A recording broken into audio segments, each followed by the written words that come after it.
I'm always excited when there is a big event happening on the horizon, but these often can come with challenges. For many of us, they can feel chaotic and overwhelming. The way it often happens is that you go there, you shoot all day, you capture thousands of photos, but then when you're back home looking at them, you find out that they're not so good. Have you ever been there? Because I had. The reason for that is that a big event means chaos. A lot of things are going on, and that environment is fundamentally different than what a normal day with a camera for us would look like. So today we will deep dive into the chaos of these events and rise as chaos organizers and shoot them with a little bit more wisdom. The first thing that I learned is to arrive early. Regardless to the event, don't appear there exactly when it starts. If you do that, you will be chasing your tail. Storming the event and starting to shoot in every direction like a cowboy will result in random and average images. If it's a single day event that starts at 5 p.m., be there at 2 or 3. This gives you time to explore and potentially capture some photographs during the preparations, and then gradually warm up to the event itself. So when the event starts, you will already have a solid idea of what is going to happen and what to expect. By coming early, you are often rewarded with unique photographic opportunities that happen only during the setup of the event. You might capture organizers in candid moments preparing whatever they need to prepare, or the atmosphere of anticipation that you wouldn't see during the main rush. These moments can offer a different story than the main event itself. They also serve as a nice and smooth transition to the time when you actually need to go out and perform. You would already got some of the rush out of your system and will explore the area with absolutely different eyes. For example, several years ago, I arrived at a Pride parade. I came several hours early and had the luck to capture this portrait that was later featured in multiple places. This woman had nothing to do with the parade and was just taking her rest and accidentally had all these balloons behind her. If I was to arrive later, I would probably miss her. Use that early time not only to shoot. Remember to talk to people, visitors, members of the organizing team. Being there early allows you to establish some connections. This can lead to them being more comfortable with your presence later and might even grant you some special access. Arriving early gave me an access to a press-only event for the Holy Fire ceremony in Jerusalem. It is usually a closed event for press and invite only. Remember, I'm just a guy with a camera. I'm not a journalist. I'm not a reporter. But by arriving earlier and some talking, I managed to get myself access to something very special. Finally, arriving early gives you mental space to plan your approach. You can identify key locations, potential backgrounds, and think about the kind of shots you want to prioritize, all without the pressure of the main crowd. This proactive approach can significantly increase your chances of coming away with compelling images.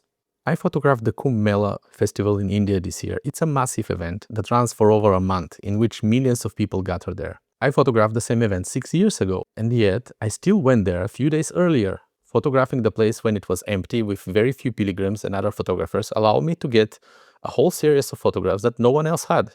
And by the time the event started, most photographers were running around chasing their obvious shots, but I already had enough material and could choose my subjects in a way more relaxed way. The second lesson that I have learned is to focus. To photograph in such places, you need to be mentally focused. There will be many things happening there, and each and every one of them will try to grab your attention. So do as best as you can to narrow down your focus. The more you are focused, the easier it will be for you.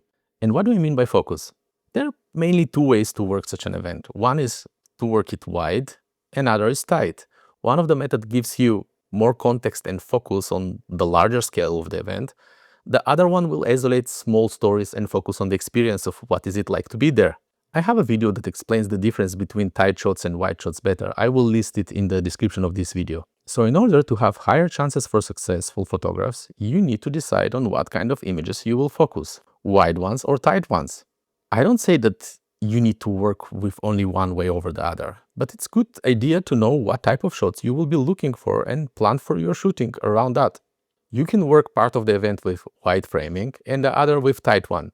Just don't try do both at the same time. It will pull you in the chasing the shot state of mind, and that's not good for your photography. Now here immediately comes the thought of what kind of lens should I use. I usually recommend working with primes, but with the dynamics of crowds, I found zooms to work better. So in terms of gear, I would work with a medium zoom lens, something like 24-70 for wide scenes, and a telephoto for tight ones. Something like 70-100 will do the job. Now, I know that some photographers choose to carry two camera bodies with tight lens and a telephoto lens to be able to capture both type of shots. You see, when you are in Such an event, your brain needs to process a lot of information. There are a lot of people everywhere, something is happening, and you need to analyze and make decisions quickly. So let's say you are working with 24-70mm lens. With that kind of lens, you will process information in your near proximity. And with a telephoto lens, you will process information further away. Carrying two cameras forces you to try and process information close and far at the same time. And if you're not extremely experienced, you will just overheat the processor, and at some point you will be able to see neither, or just be able to focus only on the very obvious. And we know that the very obvious is the least interesting from a photography point of view.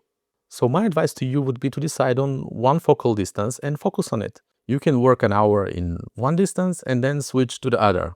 But don't run with two cameras. Working with two cameras at the same time would be tiring and probably counterproductive. Exactly for the same reason, I do not recommend changing lenses all the time. Instead of focusing on photography and what is in front of you, you will spend your time changing lenses and thinking which lens to put next. So just work with pre-planned chunks of time. 1 hour with one lens, then change to the other lens. Don't change all the time. That will just confuse you. Now, after we figure out what kind of gear we're going to use and how we're going to use it, our next task is to take the whole of the happening and break it down to stories. We can't capture it all. There'll be too many little elements, and people looking at the image will not be able to figure out what is important in this photograph. Find the stories that you want to show and decide what kind of context to include and exclude. Therefore, break it down to visuals. Two people laughing together, a larger group having fun, a single person engaged in something. Or use one point as an anchor and just shoot the crowds to show scale. You can try and use slow shutter speed techniques to emphasize movement around some static element. Slow shutter speed frames look great with crowds. You can also look for some sort of movement to isolate people from the crowd, just like this dancing couple. Focus on gestures, people clapping, dancing, raising their hands, looking in the same direction, pointing at something. Think about the type of small stories that you want to capture. And when you start shooting with the telephoto lens, with close frames, focus on emotions, faces, expressions, intense concentration, or moments of excitement. To be honest, the list is just very long and it's limited only by your own imagination. Just look around, look at people's faces, you will find something interesting there. Play with composition and perspective. Try to change the way you look at people from singular individuals to a mass. Suddenly a chaotic scene can transform into some patterns. So search for these patterns and frame having them in mind. An aerial shot or a shot from a higher angle can be very effective to show the crowds. Try and take these high angles. If you can climb somewhere to show the mass of the people, do it. But most important is that when you build your composition, keep in mind to find a central point of interest within the chaos and build a story around it. Direct the viewer's attention to that point of interest and show the story there. Once you're in a big event, one of the biggest challenges is to get a clean image without too many distractions. And as funny as it might sound, other photographers are often being a compositional challenge. On a heavily photographed event, you can often have photographing in every potential frame. So keep an eye on these. One way is to shoot from a lower angle. That shows your main subject, but instead of the normal background, you will have a clean sky as the background. Another way is to angle your camera down, kind of pointing it above your head level downwards, and exclude the backgrounds. This will create relatively close framing, and the angles allows you to control how much of the background you want to include. And sometimes you have no choice but just to turn towards tight framing and close the frame as much as possible to your subject. But the key idea here is to keep an eye on what is happening in your image beyond the subject you're photographing. Just keep it clean and focus on the story as much as possible. And remember, the main event is not the only thing that is happening there. Often, these events have a huge impact on their surroundings. There are people consistently coming and going. For some, the event just begins. For others, it's the ending. So remember to shoot around, look beyond the obvious focus points of the event. Wander the perimeter, explore the side streets, and see what other stories you can tell without necessarily photographing the main action itself. A few years ago, I was photographing Holi in one of the small villages in India. While it was a crazy experience and I photographed there a lot, I also enjoyed walking through the village with a camera and photographing the people who live there, and had nothing to do with the event itself. So if you feel that you're overwhelmed by the large event, just explore the surroundings. I bet you will find something interesting there. Shooting around the main event is actually an approach embraced by many experienced photographers who don't want to go and push with everyone for the most obvious shots. They will take their time to walk around on a discovery of what else is there and looking for something special. And very often they are rewarded very well for doing that. And now we come to the psychological effect. You need to control your emotions. Don't get carried away. Control your FOMO.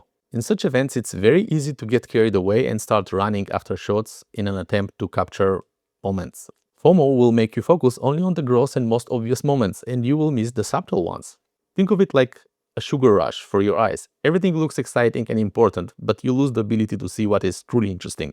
So do shoot your main event happenings, get these key moments, but don't get carried away. When the adrenaline is pumping and dopamine is flowing, you think you're getting the best shots of your life. You're caught in the energy of the event itself, and rather than observing it with a photographer's eye, you just react to visual stimulations. And that's exactly what leads to these poorly composed images without any attention to background and distracting elements. At the best case, you will end up with a collection of visually loud but ultimately shallow images. So control these emotions. So here are a few things that can help you to control your FOMO. The first one is take a breath and observe. From time to time, consciously stop shooting. Lower your camera, take a deep breath, just observe the scene around you without the pressure of capturing it. This can help you see beyond the immediate spectacle and notice those smaller, more meaningful moments that we just talked about.